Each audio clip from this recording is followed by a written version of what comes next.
வணக்கம். APR news சேனலுக்காக செய்தி வாசிப்பாளர் சாந்தி சிவா.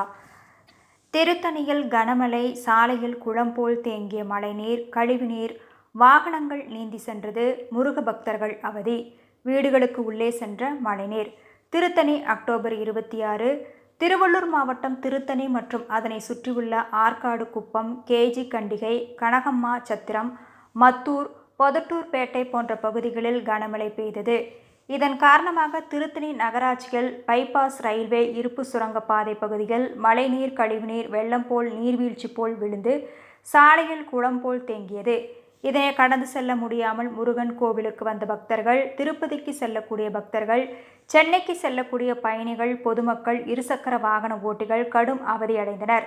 மேலும் திருத்தணி ரயில் நிலைய பகுதியில் மழைநீர், கழிவுநீர் தேங்கியது.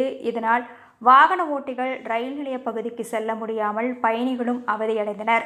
திருத்தணி மார்க்கெட் பழைய சிண்டிகேட் பேங்க் அருகில் 3 கோடி ரூபாய் மதிப்பீட்டில் 2 புறங்களிலும் நெடுஞ்சாலை துறை சார்பில் கட்டப்பட்ட கால்வாய் மழைநீர், கழிவுநீர் செல்லாமல் மாநில நெடுஞ்சாலையில் தேங்கியது. இதனால் வியாபாரிகள், பொதுமக்கள் அவதியடைந்தனர். ரயில்வே தண்டவாளத்தில் மழைநீர் தேங்கியதால் ரயில்கள் மெதுவாக இயக்கப்பட்டன.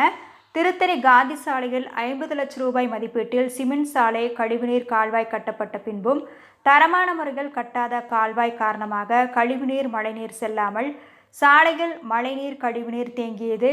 வீடுகளுக்குள்ளே கழிவுநீர், மழைநீர் சென்றதால் வயதானவர்கள் குடியிருப்பு பகுதியில் அவதியடைந்தனர். தொடர்ச்சியாக பெய்து வரும் மழையின் காரணமாக திருத்தணி மக்கள் அவதியடைந்து வருகின்றனர். தற்போதைய முன்னேற்பாடுகளை நகராட்சி நிர்வாகம், பஞ்சாயத்து நிர்வாகம், நெடுஞ்சாலைத்துறை நிர்வாகம் மேற்கொள்ளவில்லை என்று பொதுமக்கள் குற்றச்சாட்டு. தொடர்ச்சியாக பெய்து வரும் அடைமழையின் காரணமாக சாலைகளில் தங்கி நிற்கும் மழைநீர் காரணமாக வாகனங்கள் கடந்து செல்லாமல் சாலைகளில் மிக நீண்ட தூரத்திற்கு போக்குவரத்து நெரிசல் ஏற்பட்டது.